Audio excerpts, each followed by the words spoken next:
Hola a todos y a todas, bienvenidos y bienvenidas al segundo programa de Es Trending Topic. Os contamos las noticias más destacadas como nunca se han contado. ¡Arrancamos!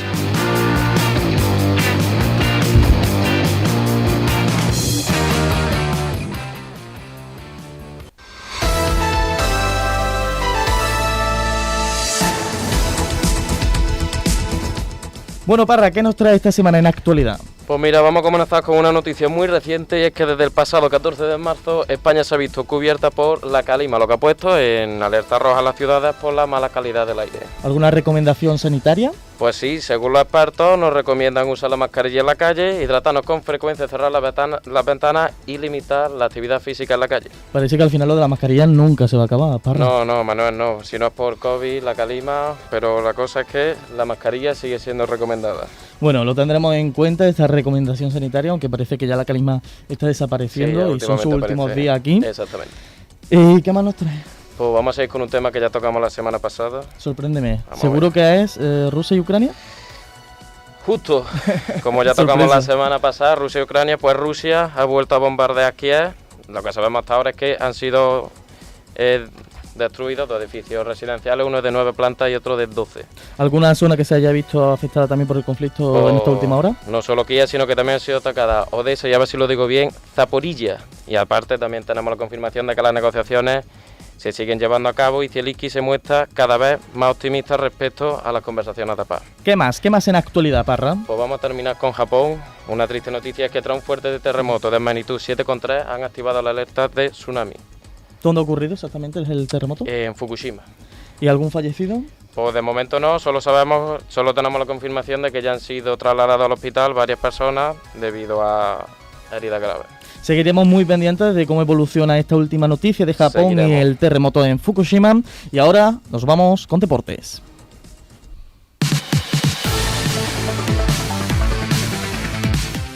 En deportes estrenamos una sección aparte, Es Deportes, donde nuestros compañeros Juan y Alejandro nos hablarán sobre la jornada 28 de la Liga, los últimos clasificados de la Champions y otras novedades como la victoria del Barça femenino y la selección de rugby. Lo tenéis disponible también en nuestro canal, en el vídeo que hay a continuación de este programa. ¿Lo verás, no, Parra? Eso no me lo pierdo, por favor.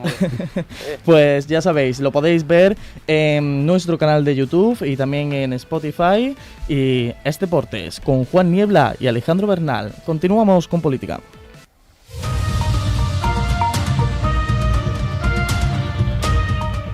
Aterrizamos ya en las noticias sobre política, que esta semana ha estado bastante agitada por diferentes aspectos. Pero vamos a ver. ¿Qué ha pasado? ¿Qué ha pasado esta semana en el mundo del politiqueo?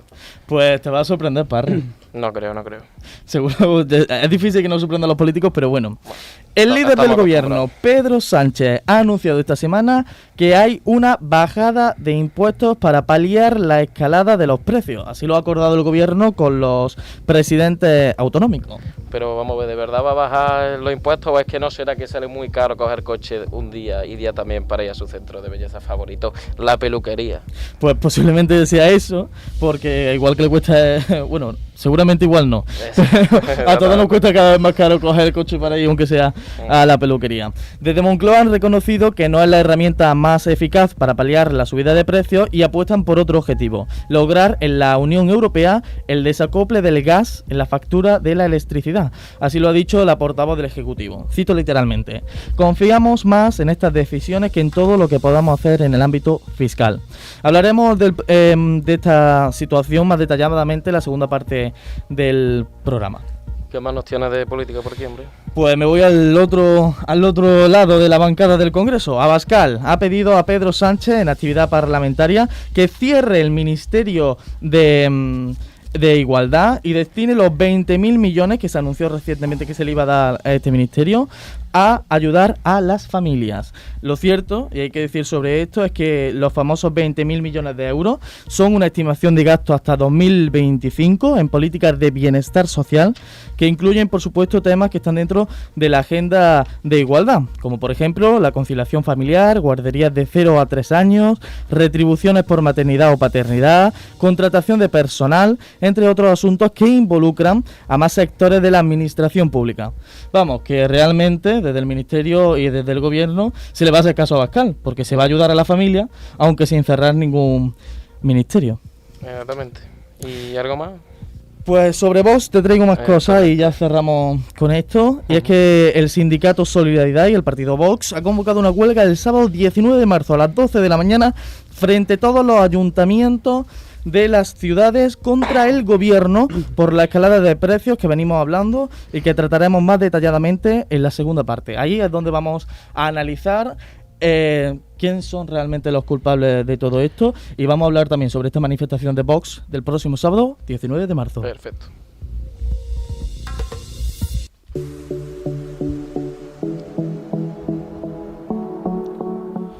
Y pasamos ya por último a la sección del mundo del corazón. Cuéntanos, Dani, ¿qué nos trae esta semana en relación con la prensa rosa?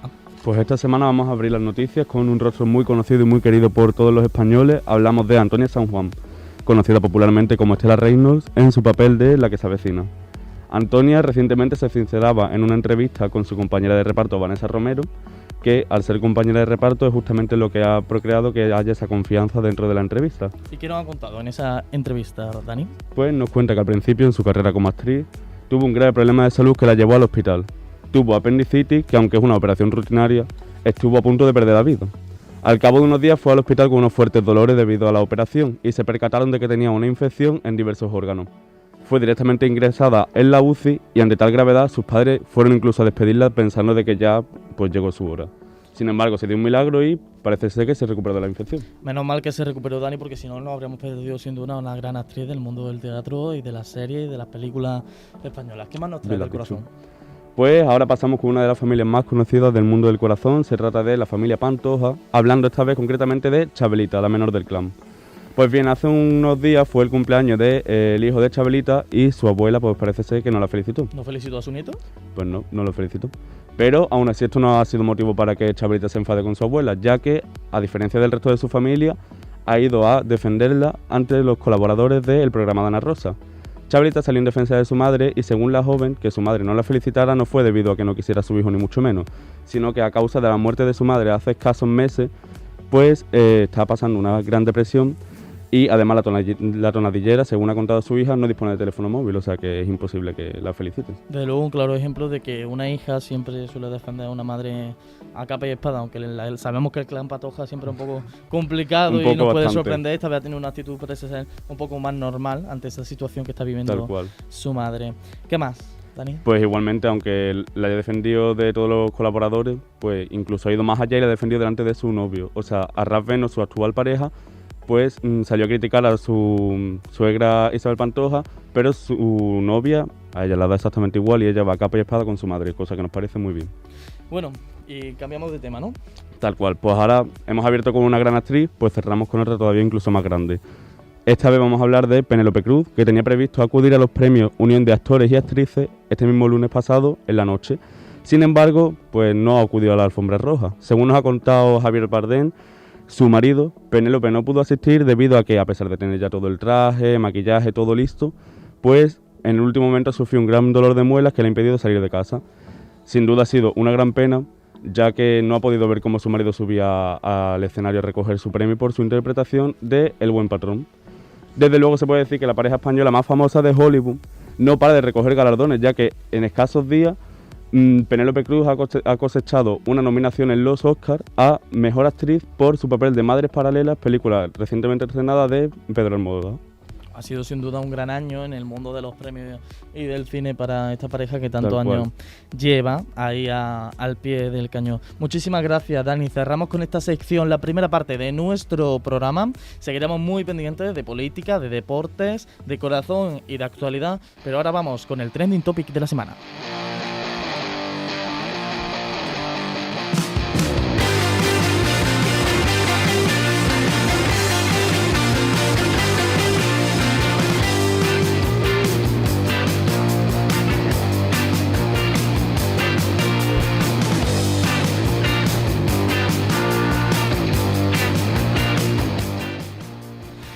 Estamos ya en la segunda parte del programa. Esta semana destacamos la situación económica de España en estos momentos, que atiende a elevados precios del petróleo y de la electricidad y de algunos productos de la cesta de la compra. ¿Nos detalla, Parra? Pues sí, Manuel, y es que en España la inflación, entre otras cosas, bueno, de precios, pero sobre todo de luz y de petróleo, no para de subir. Esto está haciendo que las familias tengan que hacer auténticos malabares para evitar grandes gastos a final de mes. Además, se estima que las familias gastarán más de 3.000 euros en productos básicos anualmente. También vamos a hablar sobre las consecuencias económicas que ha tenido la invasión de Rusia a Ucrania y las que dejará en nuestro país.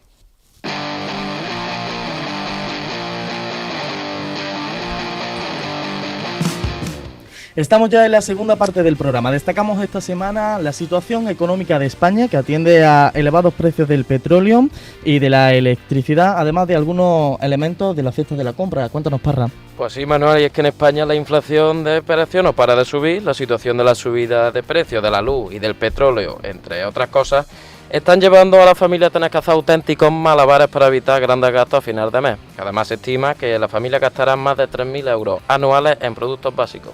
También hablamos de las consecuencias económicas que va a dejar en nuestro país la invasión de Rusia a Ucrania, y lo hacemos de mano de Juan Carlos Morán, experto en política económica y doctor de la Universidad de Sevilla. Bienvenido a Trending Topic, Juan Carlos. Muchas gracias por atendernos.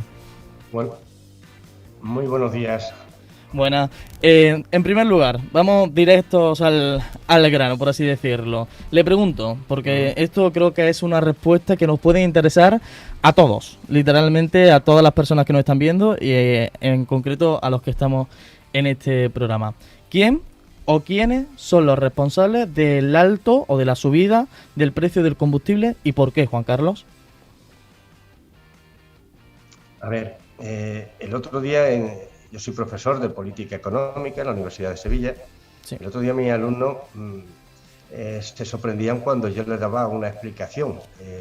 Los precios de un producto dependen de dos variables, la oferta y la demanda, y de una tercera variable que hace referencia a las expectativas de las personas, ¿vale? Entonces, todo mi alumnado dijo que la subida del precio del petróleo era porque había caído la oferta petrolífera. Y es mentira, no ha caído la oferta petrolífera. Se está produciendo lo mismo. Es cierto que Rusia produce petróleo y Rusia está en guerra, pero no en territorio ruso, sino en ucraniano. Ellos siguen produciendo, ¿vale? Es cierto que países como España, que le compraban petróleo a Rusia, han dejado de comprar petróleo a Rusia, pero se lo está vendiendo mucho más barato a la India y a China. Por lo tanto, si la India compra petróleo, que ayer salió una fotografía dándose la mano Putin y el presidente indio, celebrando ese acuerdo de compraventa, pues si la India está comprando petróleo más barato a Rusia, pues deja de comprárselo más caro a otros países que se lo podrán vender a España. La oferta es la misma, ¿vale? Y sin embargo la demanda es menor porque ante la subida de precios la gente está bajando su consumo. A partir de ahí, ¿a qué se debe la escalada del precio del petróleo? A las expectativas de guerra. Cuando llega una guerra, y sobre todo cuando esa guerra mediáticamente llega a tanta gente, causa tanto miedo, pues la gente estima que en épocas de guerra los precios suben. Aceptan una escalada de precio en cualquier producto, somos bien aceptantes a esa evolución, y si un oferente tiene la posibilidad de vender algo a 100 o a 150, le interesa más venderlo a 150 si la gente está dispuesta a pagar 150. Totalmente. Y las expectativas. En esta situación, en la que las expectativas, como estamos hablando, suben por una situación de conflicto, ¿qué puede hacer el Estado? A ver, en principio, el precio del barril, ¿vale? Bien, cuando el mercado ha reaccionado y se ha dado cuenta el mercado de que no es real, que no ha habido una caída de la oferta, ni por asomo. Es más, se han establecido mecanismos para aumentar la oferta petrolífera. A partir de ahí, ayer el petróleo había bajado de 140 a 101 dólares el barril, ¿vale? Otra cosa es que las empresas que dispensan gasolina o combustible hayan comprado petróleo a un precio de $140 el barril. Cuando vendan ese petróleo y compren el petróleo nuevo, lógicamente tendremos un precio más bajo. El mercado acabará regulándolo porque los gobiernos lo que han hecho es lo que deben de hacer. El mercado del petróleo es un mercado internacional, ¿vale? Hay un cártel, los cárteles son ilegales en los países, pero hay un cártel internacional para producir petróleo. Los países productores de petróleo deciden cuánto producir, y lo que ha hecho nuestro gobierno y los gobiernos de los países que están enfrentándose en este momento a Rusia económicamente es solicitar a otros países productores de petróleo que aumenten esa oferta, y que al aumentar la oferta caiga el precio del petróleo. Entonces han pedido ahora a Arabia Saudita que produzcan más. Estados Unidos se ha comprometido a sacar al mercado 1 millón de barriles. Estados Unidos produce petróleo, pero no lo consume, lo almacena, ¿vale? Entonces, ante situaciones de este tipo, lo que hace es sacarlo al mercado para abaratar el precio. Se estaba intentando levantar ciertos embargos a ciertos países árabes que tenían limitaciones para vender petróleo. Se están levantando estos embargos para que se incremente la oferta y, por lo tanto, caiga el precio. Eso es lo que están haciendo los gobiernos, no nuestro gobierno en sí, pero sí los gobiernos, entre los que está nuestro gobierno, presionando para que esto suceda. ¿Qué puede hacer el gobierno en cuestión, el nuestro? Pues nuestro gobierno lo que puede intentar es fijarse en aquellos sectores productivos que lo puedan estar pasando mal, ¿de acuerdo? Y ver hasta qué punto merece la pena aliviar esa subida de precio, ¿vale?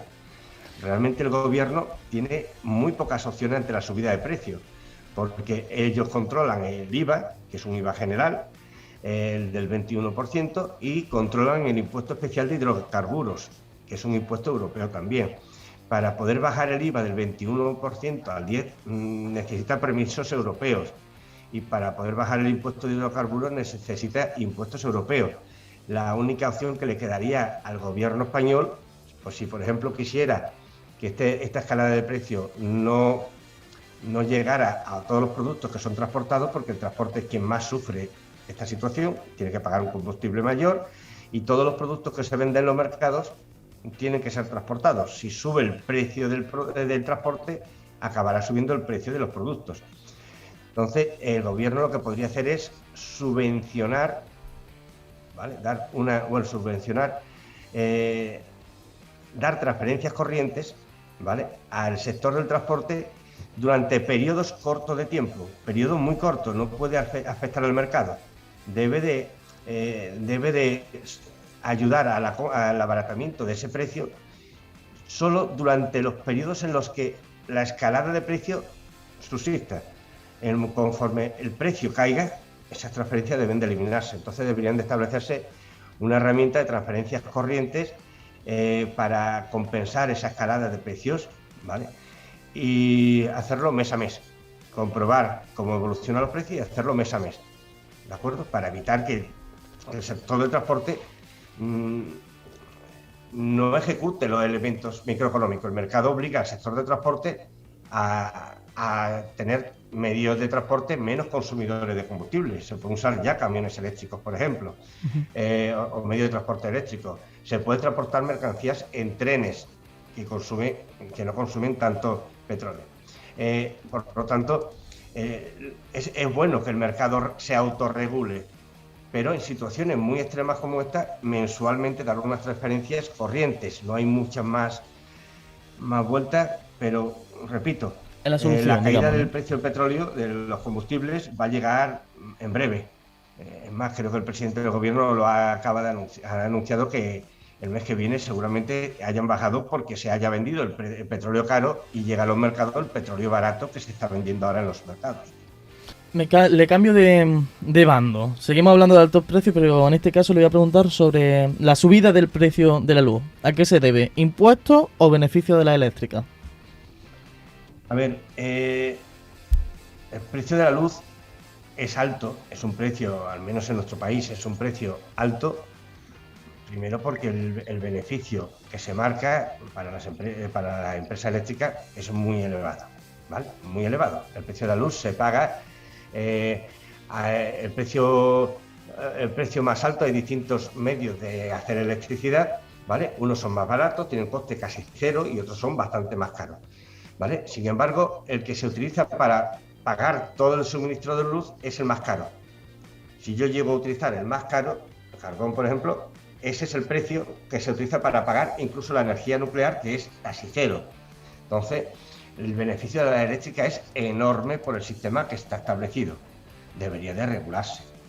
Los impuestos, a ver, la electricidad es considerada como una necesidad social. La gente necesita de la electricidad. Es verdad que también es un consumo para desarrollar actividades productivas y tal, pero en otros países no paga un IVA reducido, no paga el IVA general, ¿vale?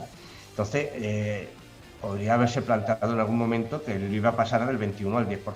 Es más, hay familias que pagan el 10 en lugar del 21. Entonces, el gobierno de esta nación pues, estableció una bajada temporal para ciertas familias que tuvieran unas rentas especiales, ¿vale? Y unos consumos especiales. Y se les redujo el impuesto.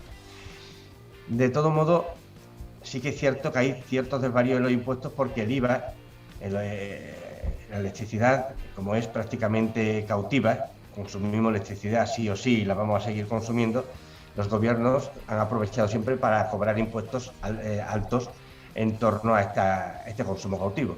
Y además de pagar el IVA, se paga ciertos recargos, un recargo por moratoria nuclear, un recargo de compensación a las eléctricas, ¿vale? Y luego, una vez puestos esos impuestos, esas tasas, ¿vale?, que no dejan de ser impuestos, al consumo de la luz y a la suma del consumo de la luz más esas tasas se le pone el 21%, por tanto le estoy cobrando 21% a otro impuesto también.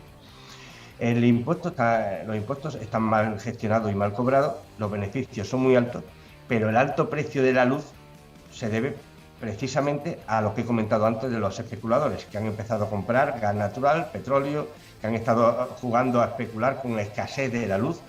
Se ha empezado a justificar lanzando mensajes a la población. Para eso han tenido a ciertos periodistas que le han seguido el juego, alarmando a la población, hablando continuamente del precio de la luz, e incluso se ha llegado a hablar de un gran apagón que es absurdo, no tiene sentido, y todo el mundo empezaba a hablar de un gran apagón que iba a suceder, y porque no había luz suficiente, no había energía suficiente para mantener la luz, y iba a apagarse la luz al completo. Eso es un absurdo. Incluso hubo documentales en televisión de 2 días hablando del gran apagón. Absurdo. Eso alguien lo estuvo pagando. Alguien paga eso. Y paga eso porque genera expectativas favorables a la subida del precio. Y si yo, como especulador, provoco que la gente crea que el precio debe de subir y que es lógico que suba, aceptan el precio y el precio sube. Entonces, y en todo está jugando con nosotros y bueno, pues ya está. ¿Y qué podemos hacer nosotros para que dejen de jugar? Bueno, ¿qué podemos hacer nosotros? Es complicado, pero...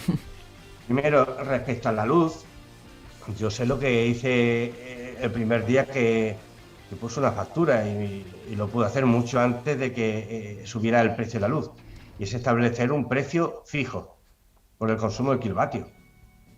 Una gran parte o la mayoría de las familias tienen establecido con una compañía, cualquiera, un precio. La mayoría te ofrece la posibilidad de pagar un precio el kilovatio hora.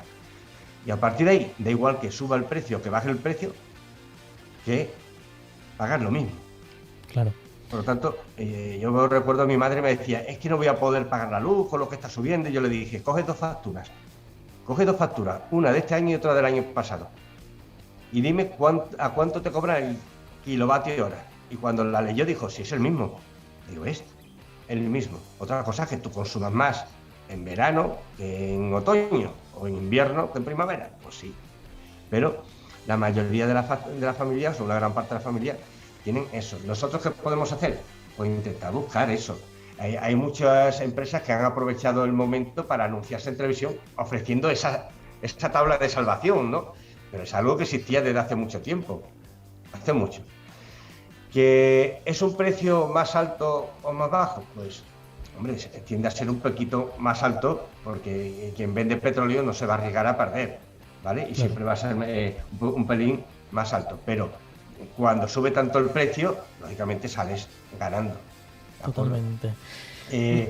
Respecto a los especuladores, nosotros las personas no podemos hacer nada. El mercado es libre, los especuladores son legales, pero sí que es cierto que los gobiernos o los bancos centrales sí podrían hacer algo. Los bancos centrales han provocado esto, dando mucho dinero al mercado. Los especuladores tenían un colchón donde dormir, era la deuda pública y privada. Lo compraban y ahí descansaban muy bien. No hacían daño compitiendo con el resto de la economía, con el resto del sistema económico, con una regla distinta. Yo no tengo tanto dinero como un especulador que juega con 60.000 millones de dólares.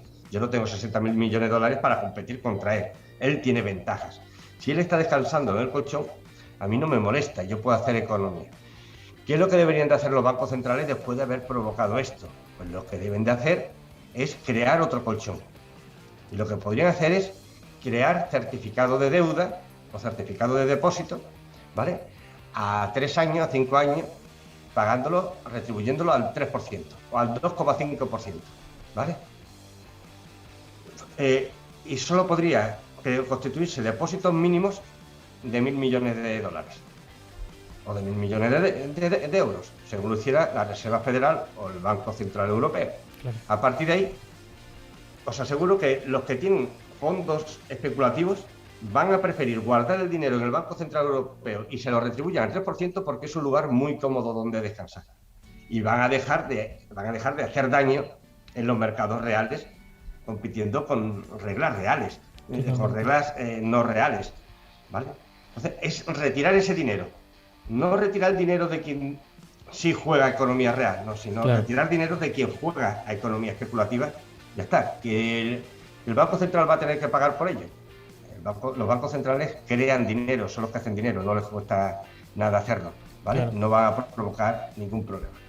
Por último, Juan Carlos, que se nos acaba el tiempo, un titular sobre toda esta situación económica y finalizamos. Un titular. Evitar las falsas expectativas sobre algo que no ha ocurrido. De acuerdo. ¿Vale? Pues muchísimas gracias por su intervención en nuestro programa, por arrojar un poco de luz sobre estos asuntos que nos rodean a nivel económico. Muchas gracias, ha sido todo un placer y sin duda volveremos a contar con usted en cualquier otra ocasión. Muchas gracias. Muchas gracias, Manolo. Muchas gracias, hasta luego. Bueno, y también esta semana ha sido destacado la situación que hay en el mundo del sector del transporte. La plataforma en defensa del sector del transporte y su presidente Manuel Hernández convocaban un paro indefinido desde la noche del domingo al lunes 14 de marzo por esta situación que hemos estado comentando y los altos precios del petróleo, sobre todo que afecta directamente a las pequeñas y medianas empresas y autónomos del sector del transporte. Cuéntanos, Parra. Pues sí, la huelga del sector del transporte se sigue llevando a cabo y es que los transportistas comparten que más del 90% de las medianas y pequeñas empresas, como ha dicho mi compañero de transporte, están a punto de la quiebra. Además, ayer la industria láctea anunció que suspende la actividad de este jueves debido a la huelga de transporte. Esa es una consecuencia, la más reciente que hemos visto, pero sin duda parece que este paro va a continuar. Sí. Y va a seguir trayendo consecuencias. Y va a seguir trayendo consecuencias porque piden una solución inmediata, piden ayuda al gobierno para poder afrontar estos costes del petróleo y yo creo que hasta que el gobierno o las entidades económicas y políticas no le den una respuesta y una ayuda, no pueden sacar los camiones a la calle porque hay mucha gente, como hablábamos el otro día en algunas intervenciones que han hecho en televisión, que le costaba 300 euros, o sea, le pagaban 300 euros por un desplazamiento y le costaba 280 llenar el depósito. Y decían que por 20 euros pues no se ponían en carretera.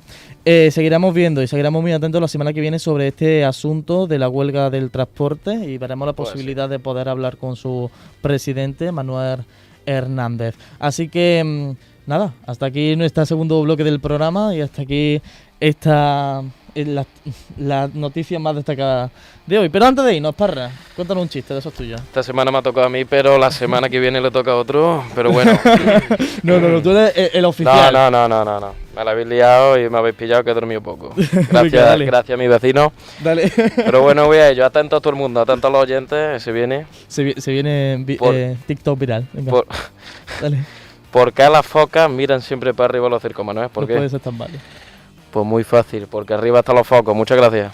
Sí, muchas gracias. Nos vemos en el próximo programa. Muchas gracias a todos por vernos en este segundo episodio. Nos vemos la semana que viene, el mismo día, a la misma hora, en Es Trending Topic. Recordar, Es Deportes, la sección de deportes que pueden ver ya. Muchas gracias y nos vemos en el próximo episodio. Un saludo.